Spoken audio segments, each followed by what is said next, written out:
Luc, chapitre 11. Un jour que Jésus était en prière en un certain lieu, après qu'il eut achevé, un de ses disciples lui dit : « Seigneur, enseigne-nous à prier, comme Jean l'a aussi enseigné à ses disciples. » Et il leur dit : « Quand vous priez, dites : Notre Père qui es aux cieux, ton nom soit sanctifié, ton règne vienne. Ta volonté soit faite sur la terre comme au ciel.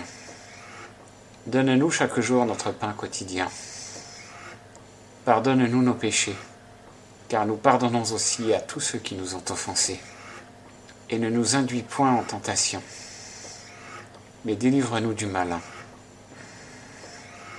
Puis il leur dit : « Si l'un de vous avait un ami qui vint le trouver à minuit et qui lui dit : Mon ami, prête-moi 3 pains, car un de mes amis qui est en voyage est survenu chez moi, et je n'ai rien à lui présenter. Et que cet homme qui est dans sa maison lui répondit : Ne m'importune pas, ma porte est fermée, et mes enfants sont avec moi au lit. Je ne saurais me lever pour t'en donner. Je vous dis que, quand même il ne se lèverait pas pour lui en donner parce qu'il est son ami, il se lèverait à cause de son importunité et lui en donnerait autant qu'il en aurait besoin.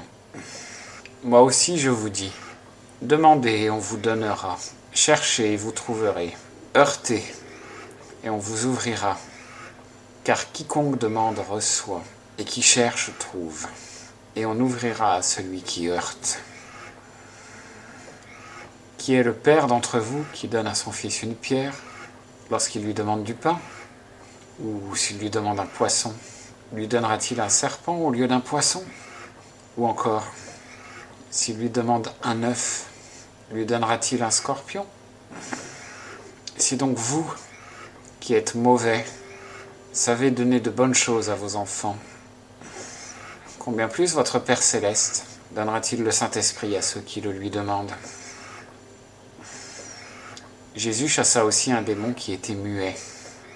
Et le démon étant sorti, le muet parla, et le peuple était dans l'admiration.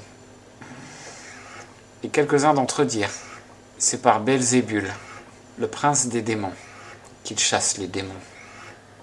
Mais d'autres, pour l'éprouver, lui demandaient un miracle qui vint du ciel. Mais Jésus, connaissant leurs pensées, leur dit : Tout royaume divisé contre lui-même sera réduit en désert, et toute maison divisée contre elle-même tombera en ruine. Si donc Satan est aussi divisé contre lui-même, comment son règne subsistera-t-il ? Puisque vous dites que c'est par Belzébul que je chasse les démons. Que si je chasse les démons par Belzébul, vos fils, par qui les chassent-ils ? C'est pourquoi ils seront vos juges. Mais si je chasse les démons par le doigt de Dieu, il est donc vrai que le règne de Dieu est venu à vous.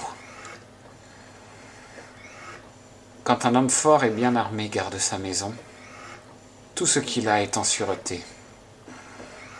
Mais lorsqu'un plus fort que lui survient, il le terrasse, lui ôte toutes ses armes auxquelles il se confiait et partage ses dépouilles. Celui qui n'est pas avec moi est contre moi, et celui qui n'assemble pas avec moi dissipe. Lorsqu'un esprit immonde est sorti d'un homme, il va par des lieux arides, cherchant du repos, et il n'en trouve point. Et il dit : Je retournerai dans ma maison, d'où je suis sorti. Et quand il y vient, il la trouve balayée et ornée. Alors il s'en va, et prend avec lui 7 autres esprits pires que lui, et ils y entrent et y demeurent. Et le dernier état de cet homme devient pire que le premier.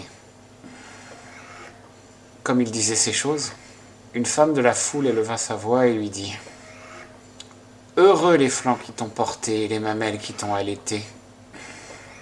Mais plutôt, reprit Jésus, heureux ceux qui écoutent la parole de Dieu et qui la mettent en pratique. Comme le peuple s'amassait en foule, Jésus se mit à dire : Cette race est méchante. Elle demande un miracle, et il ne lui en sera point donné d'autre que celui du prophète Jonas. Car comme Jonas fut un miracle pour les Ninivites, le Fils de l'homme en sera un pour cette génération. La reine du Midi s'élèvera au jour du jugement contre les hommes de cette génération et les condamnera, parce qu'elle vint des bornes de la terre pour entendre la sagesse de Salomon. Et voici, il y a ici plus que Salomon.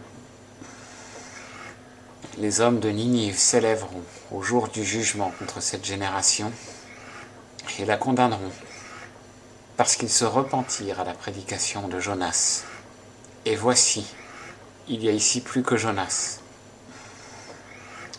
Personne n'allume une lampe pour la mettre dans un lieu caché ou sous un boisseau, mais sur un chandelier, afin que ceux qui entrent voient la lumière.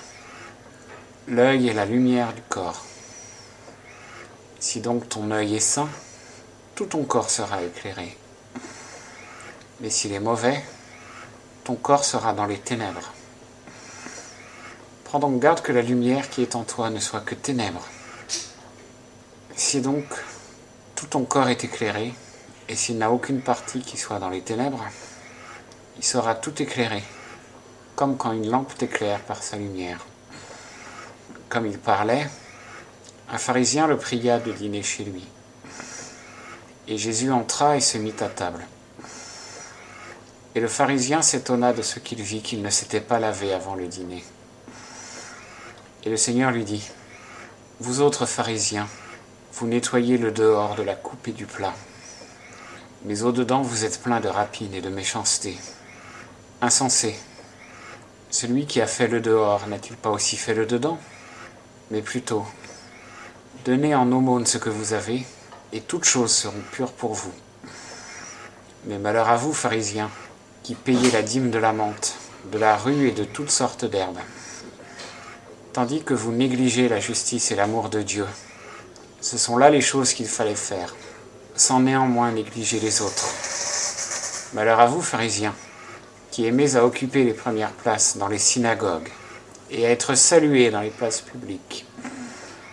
Malheur à vous, scribes et pharisiens hypocrites, parce que vous ressemblez aux sépulcres qui ne paraissent point, et les hommes qui marchent dessus n'en savent rien.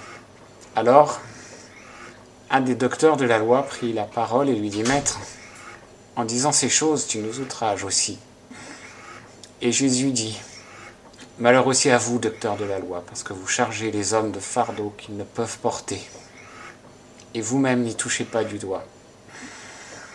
Malheur à vous, parce que vous bâtissez les sépulcres des prophètes que vos pères ont fait mourir. Vous êtes donc les témoins et les complices des actions de vos pères, car ils ont fait mourir les prophètes et vous bâtissez leurs tombeaux.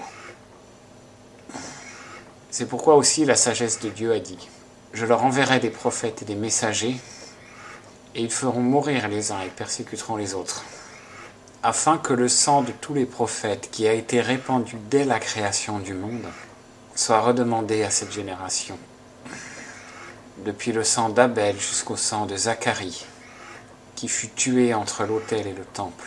Oui, vous dis-je, il sera redemandé à cette génération. Malheur à vous, docteurs de la loi, parce qu'ayant pris la clé de la connaissance, vous n'y êtes point entrés vous-même, et vous avez encore empêché d'y entrer ceux qui voulaient le faire. » Et comme il leur disait cela, les scribes et les pharisiens se mirent à le presser fortement, et à le faire parler sur plusieurs choses, lui tendant des pièges, et cherchant à tirer quelque chose de sa bouche afin de l'accuser.